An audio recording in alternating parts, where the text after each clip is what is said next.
Untuk itu, mohon izin Pak Prabowo, saya ingin membocorkan beberapa program unggulan dana abadi pesantren. Terus dana abadi tadi juga sudah disampaikan, kita sudah punya dana abadi yang ada sekarang ini. Kami menyebutkannya dalam bentuk undang-undang APBN saja, karena itu sudah merupakan dokumen yang sudah ditetapkan oleh DPR dan pemerintah, dan bahkan undang-undangnya sudah keluar. Undang-undang nomor 19 2002. Piye toh Ki? Lah ini gimana? Wong program sudah jalan kok diklaim belum ada ini. Wah, para ciloko nih.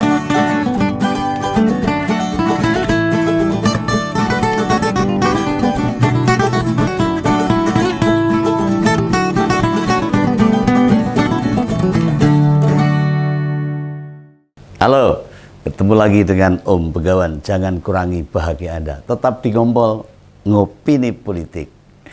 Hari Sabtu besok, tanggal 28 Oktober, atau tepatnya 3 hari lagi, bangsa ini akan memperingati Hari Sumpah Pemuda. Itu sebuah momentum sejarah bangsa ini. Generasi muda adalah insan harapan kita yang melanjutkan tongkat estafet dari kami ini, generasi-generasi yang sudah tua. Lah apapun keadaannya maupun kondisinya, kalian harus meneruskan mengurus negara ini dengan lebih baik. Tapi sayangnya ini, menjelang Hari Sumpah Pemuda, harapan itu dirusak dan dimatikan, dibunuh oleh kepongahan penguasa, oleh nafsu atau ambisi kekuasaan dengan dalih-dalih demokrasi. Diawur itu. Lah mungkin Ngompolers melihat pita hitam di lengan kiri saya ini, setidaknya akan dipakai hingga episode hari Sabtu nanti. Tak pakai terus ini sebagai bentuk duka cita, sebagai simbol kesedihan, sebagai bentuk rasa kehilangan, sebagai bentuk keresahan diri kami, hati kami, generasi yang lebih tua seperti ini. Mungkin teman-teman Ngompolers, terutama yang generasi muda, yang mau melakukan perlawanan, ikatkan pita hitam di lengan kiri. Tunjukkan perlawanan kalian atas penguasa rakus, penguasa yang mengangkangi demokrasi, penguasa yang dolim, penguasa yang lupa diri. Apa yang dilakukannya? Melawan kepantasan, melawan etika dan adab. Lah kemarin sebelum mendaftar sebagai pasangan capres-cawapres, Koalisi Indonesia Maju ke KPU, di GBK, di depan parpol pengusung dan pendukung, Gibran sempat bawa-bawa alat peraga loh, yang menampilkan program yang mau diusung. Ada dana abadi pesantren, ada kredit untuk startup milenial, ada KIS untuk lansia, ada kartu anak sehat dan lain sebagainya itu. Lah rupanya program itu, beberapa program yang disampaikan Wali Kota Solo itu sekarang sudah ada, wis melaku, sudah dijalankan pemerintah. Misalnya dana abadi pesantren dan KIS lansia wis. Ning Solo wis dijalankan kok, di mana Mas Gibran memimpin Kota Surakarta. Sejak 2022 itu sudah dijalankan untuk hibah ke dana ke pesantren. Piye toh Ki? Lah ini gimana? Wong program sudah jalan kok diklaim belum ada ini. Wah, para ciloko nih. Boyo jangan begitulah. Nek mau punya program ya program yang baru, yang fresh. Ya tapi sebentar ding. Ini saya jadi ingat ini. Bisa saja pendukung PG ini. Oh, kok PG? PG ini saya jadi ingat Cap Jikya.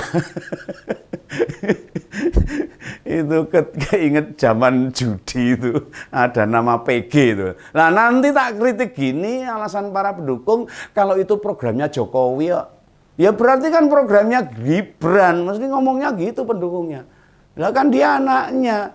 Lah nak repot nih berdebat dengan orang-orang macam begini nih. Lah apa Om Begawan yang baperan ya? Mungkin gitu ini. Mungkin emang sekarang lagi latihan cawapres tuh Mas Gibran itu. Belum beneran. Seolah-olah dikit, salah dikit, orang apa lah baru latihan. Nama juga anak presiden. Nanti keseringan diolok-olok marah loh, mutung nesu loh.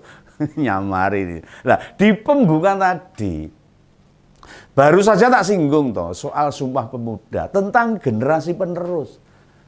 Yang mau berkontestasi nawarkan program aja, programnya sudah jalan.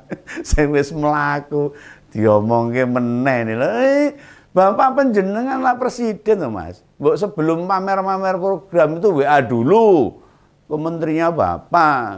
Pak, maaf Pak, ini saya Gibran, anak Bapak ini mau nanya ini. Apa kementerian Bapak program ini sudah ada belum? Dibacakan. Nah, jika Pak Menteri jawab atau Bu Menterinya program apa yang belum jalan, ya diminta aja, kan masyarakat belum tahu toh. Nanti diusulkan jadi program dari Koalisi Indonesia Maju. Biar nggak repot-repot mikir sendiri, abot loh program itu. Jadi nggak salah-salah. Gitu. Jadi jangan seperti itulah caranya. Nah, pasti menteri-menteri banyak yang bantu. Kayak waktu jadi wali kota, kan banyak tuh duit yang kementerian ngucur ke kota Solo untuk bangun Solo. Ya, aneh sih sebenarnya nih. Jika dana abadi pesantren dan Kislansia sudah jalan, kenapa Mas Wali tidak tahu? Ya kudunya ngerti. Itu siapa yang nyuruh-nyuruh memasukkan 2 ide program itu? Wah, mesti orang mudeng nih. Bahaya itu. Orang yang ngusul siap-siap ditendang itu Bang, sini-sini itu. Ditendang dari timnya aja itu. Memalukan. Ini tolong lebih teliti lagi. Jangan asal punya ide lalu ditulis atau dimasukkan dalam program. Pastikan belum ada program yang sama dengan yang diusulkan tuh baru fresh. Daripada bikin isen, bikin malu. Kan yang malu panjenengan sendiri, bukan staf yang punya ide. Nah wong mburi kan orang ketok itu loh. Kalau toh pun sudah ada program yang sama, misalnya sama, mbok kreatif dikit. 2 program itu anggarannya dinaikkan 100% misalnya usulannya, kan lebih keren. Atau ketersediaan dana abadi pesantren akan ditambah dari duit operasional wakil presiden sendiri, gajinya dikekne, itu lebih bagus itu. Gitu tak kandani. Jadi ada bedanya sedikit. Nah di Solo itu juga ada tuh pesantren. Mas Wali dekat dengan pengasuh pondok, kayak sama Mbak Lepo, Gus Karim, Habib Seks, Habib Syekh, Habib Novel, masa nggak pernah ngobrol kucuran dana pesantren dari pemerintah? Sudah dikucurkan itu di Solo itu sejak tahun 2022 itu. Itu pentingnya silaturahmi ke semua elemen supaya apa yang dilakukan pemerintah bisa dicek di lapangan. Nah kemarin sudah tak singgung sedikit toh. Kejanggalan cawapres malah yang ngusung-usung program. Mestinya usulan itu masuk ke tim. Baru disampaikan sebagai program capres-cawapres Koalisi Indonesia Maju. Nah begitu loh, dan bagus Gibran. Oh ya, menarik juga ini, nanya Mas Wali ini, soal program Pak Prabowo yang sempat viral itu. Menyediakan makan bagi ibu hamil, lansia, siswa, itu sehari 3 kali, selama 1 tahun. Penak ini. Ini saya termasuk dapat nih. Nah ini kata Mas Wali biaya ini menurut jenengan gimana nih? Apakah masuk akal opo ndak? Opo mau ngomong tok? Atau bila ditanyakan jawab, ya takono sing duwe program ngono apa gitu. Ya kan dudu aku sing ngajokke kan Pak Prabowo. Lah bahasa Indonesia ya tanya sana yang punya program. Kan bukan saya yang mengajukan kan Pak Prabowo. Aku kecilongko ini. Nah, kalian ini pasangan capres-cawapres hasil kawin paksa. Ya jadi punya program sendiri-sendiri, orang klub, orang match loh. Capres programnya apa, cawapres programnya gimana. Wah, ya sudah nih kita tunggu aja. Semoga ada wartawan yang nanya begitu. Tapi substansinya dari program yang disampaikan, kalau sudah jalan, Bu, ya tidak mengaku-aku gitu loh. Ini Mas Gibran ini tak elengke ini. Sebenarnya, bila program yang bentuk menggelontorkan duit atau membangun fisik, idenya banyak banget. Oh, angke gampang. Sak tenggok itu kalau mau tanya tahu tuh sak tenggok tuh adanya gede tuh. Ya ketemuan saja Mas Wali, butuh program model apa, banyak itu kalau mau itu. Nah, cuma mau nggak memenuhi syaratnya dulu. Ya ini mundur dari cawapresnya Pak Prabowo. Pilih menyelesaikan tugas di Solo, ya. menunaikan tanggung jawab yang sudah jelas ada dan sudah jalan. atau mau 12 pengen ndang dadi wakil presiden. Lah untuk dana abadi pesantren, saya ingat Om Begawan loh, pernah membawakan topik dana abadi pendidikan juga loh. Waktu itu merespon omongannya capres dari Koalisi Perubahan, Mas Anies itu loh, yang mengatakan sekarang ini ada komersialisasi pendidikan. Nah, dana abadi pendidikan kita kan 106,1 triliun, wakil banget itu. Di antara ada yang untuk pesantren. Iya toh Ki. Tahun ini ada alokasi buat pesantren itu 250 miliar. Fokus dana itu loh. Untuk meningkatkan kapasitas santri, beasiswa, pengoptimalan multimedia pesantren, dan berbagai program lainnya yang ada di pesantren. Wes suwe masyarakat sudah tahu. Dana untuk pesantren memang sudah direalisasikan pemerintah sebagai pelaksanaan Undang-Undang Nomor 18 Tahun 2019. Ya mumpung masih ada waktu nih, ijene waktu ini, saran Om Begawan. Kalau mau buat program ya jangan yang sudah dijalankan sama pemerintah. Oh, buat sendiri, yang original gitu loh. Kalau dilalah sama ya berarti tinggal melanjutkan. Tidak diklaim itu program baru. Wah, katanya generasi milenial, generasi muda, biasanya banyak ide loh, banyak inovatif biasanya.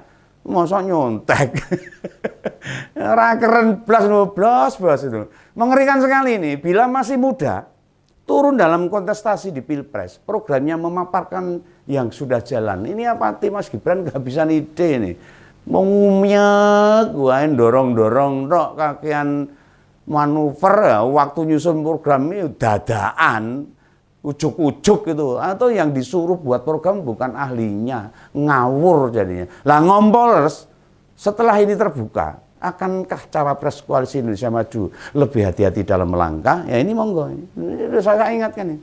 Mari kita awasi bersama agar kita bisa menilai telah layakkah Wali Kota Solo ini naik ke level kepemimpinan nasional, ataukah jadi wali kota saja masih banyak kekurangan yang kita tahu. Sebenarnya kalau mau fair loh, menilai, kalau fair menilai, kita amati seusai, sakbare, setelah Pak Jokowi sudah tidak jadi presiden. Itu baru kelihatan dia beneran mampu atau tidak. Atau faktanya dia tidak bisa apa-apa. Ini saran Om Begawan. Ini Om Begawan berduka cita loh ini. Sekali lagi saya ingatkan ya, mencari pemimpin bukan hanya yang terbaik, tetapi untuk mencegah yang jahat untuk berkuasa. Salam Begawan, salam ngumpul, sampai jumpa.